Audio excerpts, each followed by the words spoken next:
Welcome to the Pub Date Podcast, the show where two book broads discuss what should happen before, during, and after your book publication date. Brought to you by Broad Book Group, with your hosts Vanessa Campos and Jen Dorsey.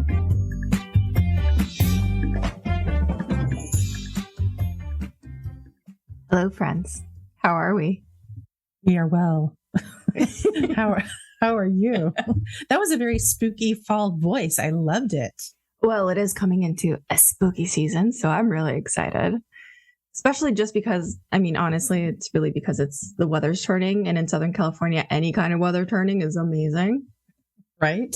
It's very rare. What is it, like down to 75 now?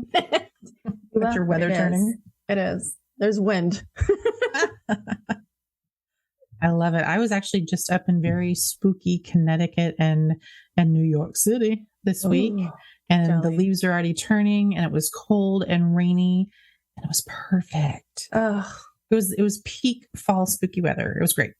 I miss me some weather. Definitely. So you were in town for book business. I was indeed. If you've been following us for a while now, you probably have heard me stumble on the fact that I keep saying the big four, the big five. And that's usually in reference to, Penguin Random House, Simon and Schuster. Thank you. All the big people who are basically creating all of the books. And really, they are acquiring smaller imprints, which I think is good and bad. It has its limitations. But if you are a book nerd like we are, you've probably noticed that there was a trial. The Department of Justice had a lawsuit to try to block Penguin Random House's acquisition of Simon and Schuster. Yes. Did they ever come to a decision there? I believe it is still in progress. That's what I'm thinking. I haven't heard much about it lately, but it's hard with the way the news cycle is these days, with so much going on to keep up with that. But yes, it was a very big deal, and is a big deal because they are worried that will create a monopoly, because those two companies are already enormous, and they also, in addition to being publishers, they also distribute for other smaller imprints. So they kind of corner a big chunk of the market. So a lot of interesting things have come out in the trial and the testimony about just how the book business works, and how, quite frankly, weird our business is, and sometimes very hard to quantify, in terms of book sales and just all that stuff. So it's kind of been lifting the veil for a lot of people on how our wacky, weird business works. Right. And if you are very much interested in how the trial went, Publishers Lunch, which is like an industry media outlet for, people who are in the industry, book publishing industry, they released an ebook and a paperback edition of The Trial. It is literally called The Trial. It's the nearly complete transcripts and comprehensive coverage of this suit. And I kid you not, I'm looking at it right now, and it's 1,048 pages in my PDF. That needs an editor. Yes. It's big. I'm kidding. We can't cut it. It's testimony. It is. There's a lot there, a lot to unpack. It is. So, I got the idea that, I purchased it because... Of course you did. You. Yeah. You put a book in front of me, I'm going to buy it. Right. Especially with this one. This one is going to be like my, thing that I read before going to bed now. But one thing I noticed when I downloaded it, and I purchased it and then downloaded it, was how bad this was going to be for my eyesight. And I think it was really because there's with 1,048 pages, there's really no typography, no font, no settings. I really do think that they went from Word doc to PDF. Yeah, I'm sure they did. And that's not a knock on anything. It serves its purpose, but it got me thinking, can you turn anything into a book? Ooh, that's a great question, because we are living in this content-driven world where content remains king, and everyone's making all the things and doing all the speeches and giving all the talks and teaching all the courses, but they still love the idea of it being a book, because that provides some ethos building and some validity, because I have a book. So yeah, that's a great question. We should answer it. We should. Mm-hmm. Outside of this whole trial thing and the fact that I think that it needed a little bit of, elbow grease, Just to make it so that my eyes don't hurt at the end of it. Yeah, let's do a little bit of pros and cons. Okay, so what can we create? What can we as business owners, because we all have a little bit of business owners, we're all influencers in one way or another. We all have an opinion of something. And, that's the one thing that we use to monetize is ourselves. We're doing a speech, we're doing a talk, we're doing in person or an online class, etc., something for the community. Okay, let's do the pros and cons before I get into it too much and then my head explodes. Okay, pros and cons of turning a speech into a book. Well, obviously that opens up another revenue stream for you because you can sell your book. You can sell it, obviously, all the places you normally buy books, but you can also do special orders for the book when you're going to give that speech at a company or to a large association or group. If you're a smart negotiator, you're going to bake in book sales to your agreement with the speaking venue. So in other words, requiring a certain amount of books to be purchased, either to be given to the attendees or it's a revenue stream. So I think that's a pro for sure. What about a con for turning your speech into a book? I think the con would be it's more of a caveat. I would say you have to be really careful with the content, that it's not just word for word, like what you're reading right now. And it's not just a transcription. It needs to be a book. It needs to really be more of an inspirational. It needs to be inspired by your speech, not word for word your speech, because people will feel cheated if they come to your speech, you give your speech, then they buy the book, and it's exactly like the speech, right?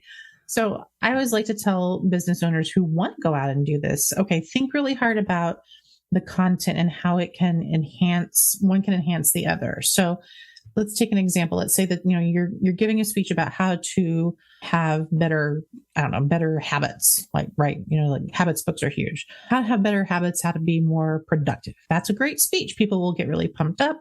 They'll be inspired by that. You're going to go out there and do some rah-rah stuff and probably give them maybe between 3 and 5 major takeaways from it. Wonderful. Okay. Your book should be associated with that, but not the exact same thing. So maybe then you take those 3 to 5 main points and you build those out and you expand on them, because a speech is really finite, right? It's a limited amount of time that you have with people in a room. So you can't say all the things that you want to say. So, if you take those 3 to 5 things and really build them out into maybe there's 2 or 3 chapters for each of those 3 to 5 things, and you really get in the weeds and give them exercises, and then you're giving them an added value to that speech that you wouldn't have if you were just giving them a transcription of the speech. That leads me to my next question is, okay, so your speech is maybe an hour long. I don't know how many people are going to sit around for an hour long speech, but some people do. An hour long, how many words is that? Is that, to your point, like you have to add to it? What's a really solid word count for something that you, or maybe start out for, 15,000 words? Mm-hmm. Does that limit us from actually creating a book? Could it still be a book? I think it can still be a book. So back in my former life as an academic, because as we know, I'm a recovering academic, I go to therapy about it and take medication. Or am I? I used to give academic speeches all the time. Now, those are really different than the kinds that we're talking about here. But usually if you had about 20 to 30 minutes to give your presentation, that equated to maybe between 8 to 10 printed pages of just, regular old double space 8 by 10.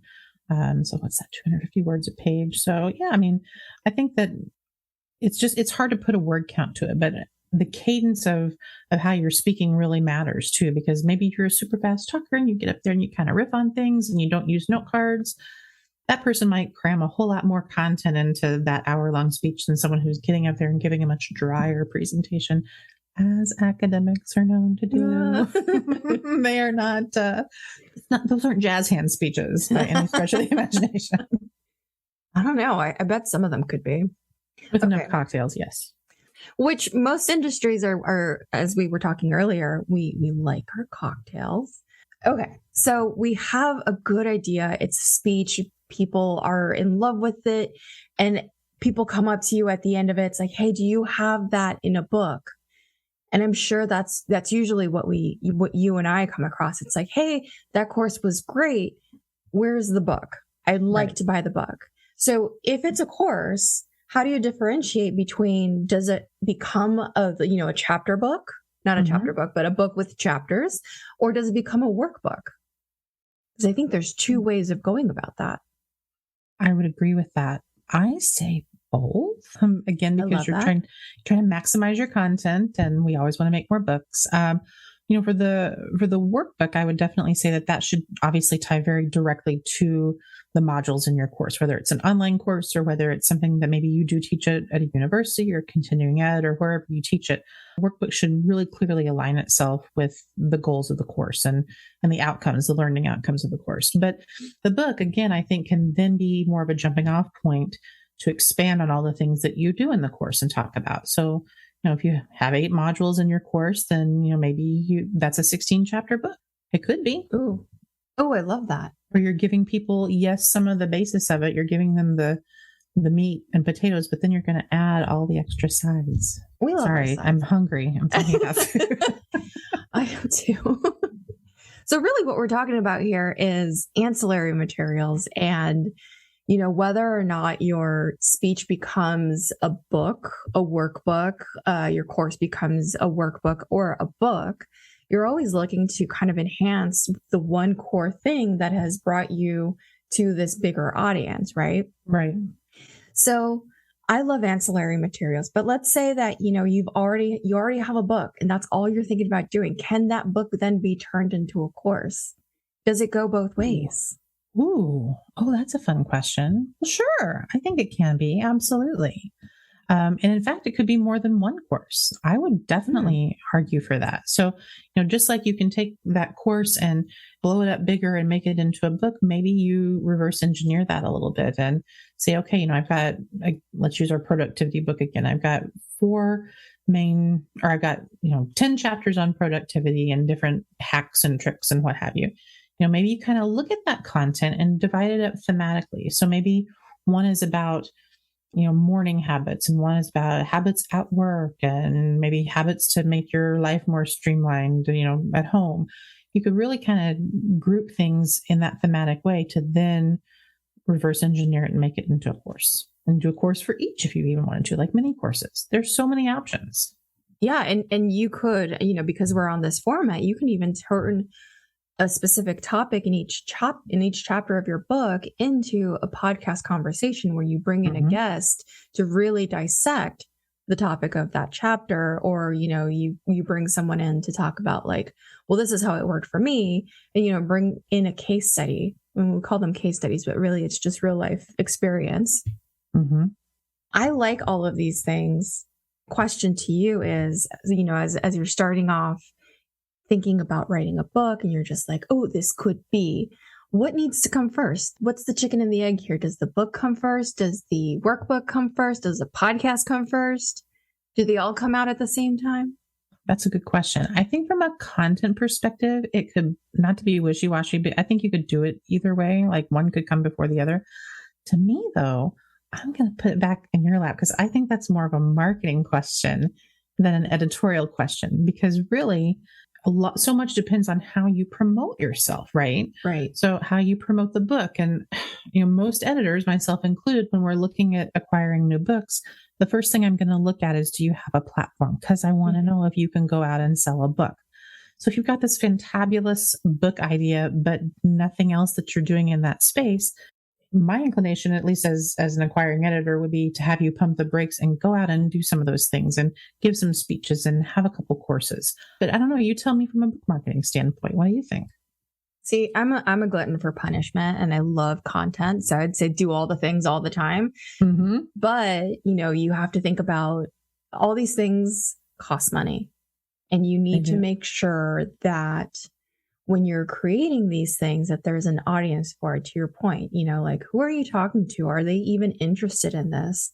And sometimes it's like, I have a really big book idea, and that's great. And it may be like the book of the year. It may be the book of the decade. But if you as an author don't have an audience that you're already talking to about this, who can then talk to other people about it, as a traditional publisher, it gets pretty hard to buy into that idea and spend the money on it. And I think what you and I really like to do is, even if you're self-publishing, we like to put you in the mindset of a traditional publisher, right? And say is this something that's going to be sellable? Are you going to break even? I love making sure that our authors break even. That's number one. And I know that you're probably listening to this and think like, oh, I just want to write my book. It doesn't have to sell anything. It's just my legacy. Well, that's absolute BS, because the second we put that out there, you're going to start asking me, like, how are sales? And then it's just like, wait, you said the sales didn't matter. So I think that that's something that, you need to start thinking about at the beginning. And if you are going into, like, say you are going into the traditional publishing method, I would guarantee you that a marketing person or like the editorial is probably going through the book as, you're writing it, you're editing it and saying like, oh, that's a good one. That's a good bit. Let's pull this out for this. Let's pull this out for that. And so I think a lot of these things will come out, and you'll see this as a consumer. You'll see the hardcover come out first. And then a year later, or maybe even longer, the paperback comes out. And then another year later, or maybe even longer, the flashcards come out. And I find that to be so annoying, because it's just like, you have my attention for this amount of time before the next best author comes out. So I feel like, and this is just me talking, release the paperback and the hardcover at the same time. I'm not going to buy your hardcover. And if you're already doing a group setting and you already are doing things that are maybe a little bit more intimate, like a masterclass, and you want to coach and teach people how to do those things, and that's already part of your bread and butter, maybe the interactive cards, like a Barrett Kohler does, they do a lot of this stuff. They do. Maybe that's appropriate for the official release, and maybe you bundle it all together. I think that it expands what you're doing into, I am a business owner and I have all of these products. Because if you think about it, you're a speaker, you're an author, you're a business owner, you're doing finance, you're doing all of these things. You're not one-sided. So I think that that's also important when you're looking at your product, but make sure that you have the audience for it. Think like a publisher. Yes, always be thinking like a publisher, always. And keep in mind that no one's going to do this for you. No one's going to tell you exactly how to do it. I mean, we're trying our best to today, but it's so dependent on your goals as a business person, as an author, who you want to reach. What's your priority? Is your priority to sell so many courses that you've got that passive stream of income? Great. Then you should probably focus in and make sure that course is exceptional and amazing and being sold the right way before you do all the other things. Then all the other things are gravy, or they also kind of help provide a halo effect to the course. And I think that's the other thing to keep in mind too. Back to what we were talking about earlier, you don't want it to be a carbon copy of your speech. The reason for that is twofold. A, it's because you don't want people to feel cheated and you want to be sure that they feel like they're getting a good value. But it's also because you want to be able to market each of these things differently, make sure that people know that, you are offering this whole complete package of products that are slightly different, but yet, play off of each other. So I think that's an important thing to keep in mind. I have a question for you. Yes. How would you respond to an author who is just against ancillary materials because they feel it's going to cannibalize the book or cannibalize the talk? My response to them would be to create a product map. Some authors will be like, what is that? I'm about to say, what is that? I'm like, wait, go back to school network. Seriously, I don't know if it's a business school thing or not, but create a product roadmap, and it's just basically a mind map of where you want all of this to go and how you want all of these things to work together. You need to make the argument to yourself that these things will not cannibalize each other. And that's how you do it. If you visualize it, if you see, okay, my book is going to be for this purpose and this audience. My note cards are going to be for this, my course is going to be for that. If you kind of just see it all together, it really helps you visualize how you can, in fact, differentiate all the products and how you can tie them together when it's appropriate. Jump online. You can use a mind mapping tool, or you can just draw bubbles or you can use sticky notes on your wall, however you want to do it, but just create a visual for yourself of where all this goes. And I would include timelines too. Like, okay, I'm going to write the book first. That's going to be this year. Next year, I'm going to start a course. The following year, I'm going to do a notebook to go with it or whatever. So if you do that timeline, it's almost like you're making a business plan for yourself with the book and all of its ancillary products. Yes, I love that. And, for most people, when they come into book publishing, they think it's pretty rigid. I have to do this first. I have to do this next. It's the beauty about book publishing and anything else. It's, we forget that as we're growing up and we're all adults, it's like, I can do whatever I want. Right. Because you're publishing your own book and you can figure it out, within, reasons of, make sure you have an audience, make sure that it's going to be sellable, make sure, that you're not just throwing money at it. But I think it's also really important, when you're diversifying and you're creating these ancillary content, that you remember that not everyone thinks the same way or learns the same way. So creating these things and not just in the book format is really important for accessibility too. Yeah, absolutely. And we didn't even talk about the audiobook, but but that's another piece of the puzzle too, right? I mean, the question might be, well, if I give a speech, why should it also be an audiobook? Well, again, it's different content. And so if you're trying to reach as many people as you can, yes, keep that accessibility in mind, because not everybody's going to be able to read. Maybe not everybody can hear, and maybe not everybody can see. So if you offer products that really answer the need for lots of different kinds of people, then you're on the right track. Yeah, I agree. And if your book does really well, and this is a conversation for another podcast, then we could start talking about licensing and foreign rights and translations. Ooh, because I'm going to say this, not knowing the answer to this. I'm sure there's our friend Biagi will probably cringe, but maybe you don't need to be traditionally published to get a licensing agreement. Maybe you don't. I think that's a show. I think we should talk about it.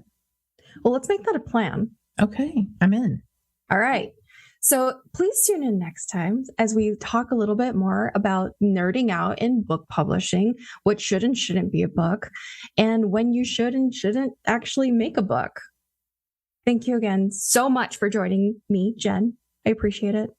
Always great to see you. I missed you too. I'm so glad we're back. I know. It's been a minute. And thank you so much to Paul Roberts for being our executive producer, and to Emily Carpenter-Pulskamp of Little Red Communications. I'm hungry. Thank you, everyone, for listening. Let's eat. See ya. We hope that you gained some valuable insights into the world of book publishing. Head over to broadbookgroup.com to learn more about us and all our services. And be sure to check out all our social media at Broad Book Group. Until then, keep publishing.